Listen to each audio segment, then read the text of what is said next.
श्री स्वामी समर्थ। आजकाल म्हणतात मुलीच्या व मुलीच्या आईवडिलांच्या खूप अपेक्षा वाढल्यात. हो, वाढल्यात. कारण मुलगी ही लग्नातच तिच्या अपेक्षा मांडू शकते. कारण लग्न झाल्याच्या नंतर मुलाच्या ज्या अपेक्षा असतात ना, त्या अपेक्षांपुढे तिच्या अपेक्षा काहीच नसतात. खरं आहे ना? कारण मुलाच्या प्रत्येक अटी तिला मान्य कराव्या लागतात, पण लग्न झाल्याच्या नंतर तिच्या अपेक्षा अटी ह्या कोणाला मान्य नसतात. पण तिच्या आईवडिलांनी मानलेल्या अटी व अपेक्षा ह्या सगळ्यांना दिसून येतात. लग्न झाल्याच्या नंतर मुलगा जो वागतो किंवा त्याच्या घरचे जे वागतात हे कोणालाच दिसत नाही. का तर त्या मुलीला तिथे राहायचं असतं, तिने तिथे घर सांभाळायचं असतं. म्हणून मुलीच्या अपेक्षा आणि अटी वाढलेल्या ह्या सगळ्यांना दिसतात.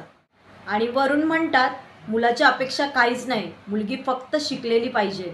मुलगी शिकलेली त्यांना ह्याच्यासाठी हवी असते की लग्न झाल्याच्या नंतर तिने कमवून त्याला आणून द्यावं. खरं आहे ना? आणि तिने जर पैसे घरी दिले नाही तर म्हणतात डायरेक्ट की तिच्या आईवडिलांना पुरवत असेल. बरोबर ना? आईवडिलांना तिच्या लग्नाच्या आधी त्यांनी पगार घेतलेला नसतो, ते लग्न झाल्याच्या नंतर तिच्याकडून काय अपेक्षा ठेवतील. पण या अपेक्षा, या अटी ह्या कोणालाच दिसत नाही. मुलीच्या त्या अटी सगळ्यांना दिसून येतात. म्हणून मुलीच्या लग्नात अपेक्षा असतात, अटी असतात. मुलांच्या अटी तर आयुष्यभर चालू असतात. बरोबर ना?